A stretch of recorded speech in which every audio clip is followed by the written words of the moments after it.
AP రాజధాని అమరావతికి చట్టబద్ధతకు అడుగులు పడుతున్న నేపథ్యంలో రాజధానికి భూములు ఇచ్చిన రైతులు హర్షం వ్యక్తం చేస్తున్నారు. చట్టబద్ధత కోసం ఇన్నాళ్లు ఎదురు చూశామని, ఇప్పుడు చట్టబద్ధత వస్తే రైతులకు రక్షణగా ఉంటుందని అంటున్నారు. అమరావతికి చట్టబద్ధత లేకపోవడం వల్ల 5 ఏళ్లు వైసీపీ ప్రభుత్వ హయాంలో అనేక పోరాటాలు చేసి కేసులు ఎదుర్కొన్నామని అంటున్నారు.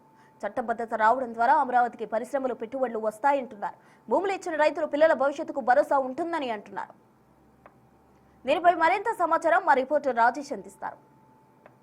అమరావతి రాజధానికి సంబంధించిన విషయంలో చట్టబద్ధతకి కీలక అడుగుపడబోతుంది. రేపు అసెంబ్లీలో అమరావతి చట్టబద్ధతకు సంబంధించిన తీర్మానం చేసి కేంద్రాన్ని పంపించబోతున్నారు. రేపు అసెంబ్లీలో ముఖ్యమంత్రితో పాటు అందరూ కూడా సుదీర్ఘంగా అమరావతి జరిగినటువంటి అన్యాయం, అమరావతి గురించి సుదీర్ఘంగా అసెంబ్లీలో మాట్లాడబోతున్నారు. ప్రస్తుతం అమరావతి చట్టబద్ధత పైన రైతులు ఎన్నో సంవత్సరాలకు ఎదురు చూస్తున్నటువంటి పరిస్థితి. ఈ నేపథ్యంలో అమరావతి మహిళా రైతులు, కొంతమంది రైతులు వాళ్ళతో మాట్లాడదాం. చట్టబద్ధత గురించి వాళ్ళేమి మాట్లాడతారో తెలుసుకుందాం.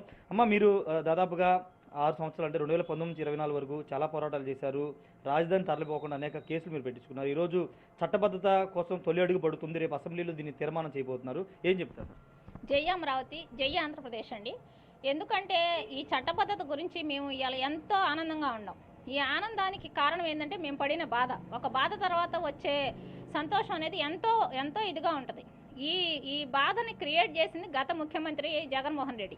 ఏ ప్రభుత్వం అయినా ఒక ప్రభుత్వం స్టార్ట్ చేసిన ప్రాజెక్ట్ని తర్వాత ప్రభుత్వం ముందుకు తీసుకెళ్లాలే కానీ, ముందుకు తీసుకెళ్ళలేకపోతే నిదానంగా అయినా స్లోగా అయినా ముందుకు తీసుకెళ్లాలే కానీ విధ్వంసం దిశగా మాత్రం ముందుకు వెళ్ళకూడదు. అలాంటి విధ్వంసం దిశగా నడిపిన వ్యక్తి గత ప్రభుత్వంలో ఉన్నటువంటి జగన్మోహన్ రెడ్డి.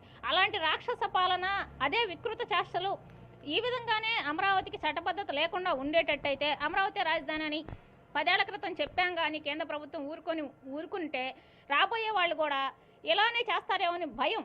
ఇది ఒక్క అమరావతి ప్రాంతవాసులది కాదు. ఇవాళ అమరావతి అన్నారు, గత ప్రభుత్వం వచ్చి 3 రాజధానులు అంది, రేపు 6 రాజధానులు అంటారేమో. లేకపోతే గతంలో జరిగిన విధంగా కర్ణాటక 6 జిల్లాలు కలిపినట్టుగా మళ్ళీ ముక్కలు చేసి ఎవరికైనా కలిపేస్తారేమో ఆంధ్ర రాష్ట్రాన్ని. భవిష్యత్ తరాల వారు ఏమైపోతారు అనే ఒక సుదీర్ఘమైన ఆలోచన, ఒక బాధ ఆంధ్ర రాష్ట్ర ప్రజలకు తలెత్తింది. ఈ నేపథ్యంలో పుట్టుకొచ్చింది ఈ చట్టబద్ధత.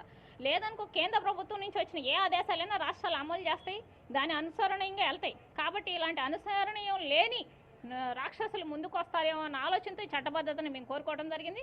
దానికి సానుకూలంగా కేంద్ర ప్రభుత్వం స్పందించి మా పట్ల దయతో, సమాలోచనతో ఇక్కడ పరిస్థితులను అర్థం చేసుకొని, గతంలో జగన్మోహన్ రెడ్డి ఆమోదిస్తేనే వీళ్ళు భూములు ఇచ్చారు అనేది కూడా కన్సర్న్గా తీసుకొని ఈరోజు చట్టబద్ధతకి అంగీకరించారని మేము భావిస్తున్నాం. మాకెంతో ఆనందంగా ఉంది. కేంద్ర ప్రభుత్వానికి కూడా ప్రత్యేకంగా ధన్యవాదాలు తెలియజేసుకుంటున్నాం. రాష్ట్ర ప్రభుత్వానికి, కూటమి ప్రభుత్వానికి పదే మా యొక్క ధన్యవాదాలు తెలియజేసుకుంటున్నాం. మీరేం చెప్తారండి? అమరావతి చట్టబద్ధత అనేది వస్తే రైతుకు భరోసా వస్తుంది, పరిశ్రమలు కూడా ఇంకా ఒక ధైర్యంగా ముందుకు వస్తాయని మాట్లాడుకున్నారు ఇప్పటి వరకు. ఇప్పుడు అమరావతి చట్టబద్ధత రాబోతుంది, ఏం చెప్తారు? రాష్ట్ర విభజన జరిగిన తర్వాత మన రాజధాని కోసం అని చెప్పి భూములు ఇచ్చిన రైతులుగా గత ప్రభుత్వం నమ్మి, టీడీపీ ప్రభుత్వాన్ని నమ్మి భూములు ఇచ్చాము. అప్పుడు అంటే ప్రభుత్వాన్ని నమ్మాము. ఎందుకు నమ్మామంటే అక్కడ ఒక విజన్ ఉన్నటువంటి పర్సన్ ఉన్నాడు కాబట్టి, ఆయనకి అందరూ అన్ని పార్టీల వాళ్ళు ఆయన తీసుకున్న నిర్ణయానికి ఆమోదం తెలిపారు కాబట్టి అందరినీ నమ్మి వాళ్ళు తీసుకున్న నిర్ణయం బాగుంది, మన పిల్లల భవిష్యత్తు బాగుంటుందని చెప్పి సదుద్దేశంతో మేము ఆ రోజు భూములు ఇచ్చాం. కానీ మరి అప్పుడు అసెంబ్లీ సాక్షిగా రాజధాని విజయవాడ టు గుంటూరు కావాలి, కేవలం కనీసం 33,000 ఎకరాల భూమి కావాలి అని చెప్పిన మనిషి తర్వాత ఇలా చెప్తున్నారు కాబట్టి, ఈయన నవ యువకుడు కాబట్టి వాళ్ళ నాన్నగారిలాగా ఈయన కూడా పరిపాలన చేస్తాడేమో అన్న ఉద్దేశంతో ఒక ఛాన్స్ ఇచ్చి చూసినందుకు రాష్ట్ర ప్రజలందరినీ నడి రోడ్డుని నిలబెట్టిన పరిస్థితి. అధికారంలో రాగానే ఆయన చెప్పిన మాటలన్నీ మరి గాలిలో కలిసిపోయినాయి. మాట తప్పాడు, మడం తిప్పాడు. ఆయన చెప్పింది ఏది కూడా చేయలేదు. పైగా ప్రతి నిమిషం కూడా కుట్రపూరితంగా అమరావతిని చంపేయాలని చెప్పి చాలా ప్రయత్నాలు చేశారు. అలాగే 5 ఏళ్లు మేము చేసిన ఉద్యమాన్ని కూడా అణిచివేయాలని చెప్పి ఎన్నో పన్నాగాలు పన్నారు. కానీ వాటన్నిటిని తిప్పికొడుతూ న్యాయస్థానాన్ని ఆశ్రయించినందుకు గాను ఆ భగవంతుడి దయ వల్ల న్యాయస్థానంలో కూడా ఒకసారి వారు కూడా కేంద్రాన్ని అడిగారు, ఇప్పుడు రాష్ట్రం ఈ నిర్ణయం తీసుకుంటుంది, దీనికి మీ ఉద్దేశం ఏంటి? మరి గతంలో వాళ్ళు ఉమ్మడి రాజధానిగా హైదరాబాద్ అనుకున్నారు, అమరావతి అని చెప్పి వాళ్ళు ఏర్పాటు చేసుకుంటున్నారు, దానికి మీరు ఆమోదించారు కదా, మరి దీని గురించి ఏంటని అడిగితే వారు అప్పుడు చెప్పిన మాట ఏంటి? అది రాష్ట్రానికే పరిమితం, మాకు ఎలాంటి సంబంధం లేదని చెప్పారు. దాంతో మాకు ఒక భయం ఏర్పడిపోయింది. ఇప్పుడు రాష్ట్రానికి సంబంధించిన విషయం అంటే మళ్ళీ ఈయన అదే వేలో వెళ్ళిపోతాడు కానీ మన నిర్ణయాన్ని ఆయన తీసుకోడు కదా. ఇది కేవలం శాశ్వత రాజధానిగా, ఏకైక రాజధానిగా నిలబడాలి అని అంటే ఇంకేం చేయాలని చెప్పి న్యాయస్థానాన్ని ఆశ్రయిస్తే వారు కూడా రైతుల పక్షాన రైతులకి న్యాయం చేశారు. కాబట్టి గుండెల మీద చేసుకొని ఇలాంటి రాక్షస పరిపాలన వద్దు, ఇంకా ఈయన అమరావతిని పూర్తిగా చంపాలని. ఇంకొకటి ఇప్పుడు రేపు తీర్మానం పెట్టే అంశంలో భవిష్యత్తులో లీగల్గా కూడా ఎలాంటి ఇబ్బంది లేకుండా, న్యాయపరంగా ఎలాంటి చిక్కులు లేకుండా తీర్మానం రాష్ట్ర ప్రభుత్వం చేయబోతుంది. ఆ అంశాన్ని ఎలా చూస్తారు?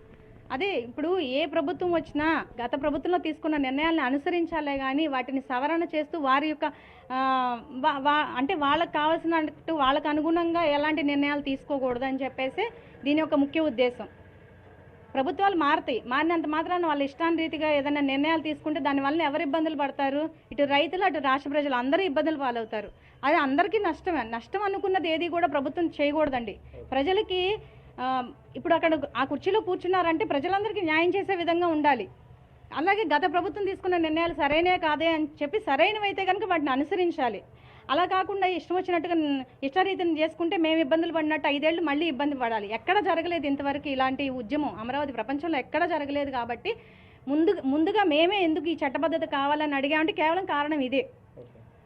ఇలా ఏ ప్రభుత్వాలు మారినా కూడా రాజధానులు మార్చకూడదు, ప్రతి రాష్ట్రానికి ఒకటే రాజధాని ఉంటుంది, మీరు చేయగలిగితే ఆ రాజధానిని అభివృద్ధి పదంగా నడిపించండి అని చెప్పి మేము వారిని కోరడం జరిగింది. చట్టబద్ధత ద్వారా రైతులుగా మీకు ఏమనిపిస్తుంది? రెండోది అమరావతికి ఎలాంటి భరోసా కలగబోతుంది? చట్టబద్ధత ద్వారా రైతులందరం కూడా చాలా సంతోషాన్ని వ్యక్తం చేస్తున్నాం. ఇక్కడ కేంద్ర ప్రభుత్వానికి కానీ కూటమి ప్రభుత్వానికి రైతులందరూ కూడా ధన్యవాదాలు తెలియజేస్తున్నాం. ఎందుకంటే ఈ జరిగినటువంటి అనిశ్చితి ఆయన తీసుకున్నట్టు జగన్మోహన్ రెడ్డి గారు తీసుకున్నటువంటి అనాలోచిత నిర్ణయం, 3 రాజధానుల నిర్ణయంతో ఇక్కడ ఒక అనిశ్చితి ఏర్పడిపోయింది.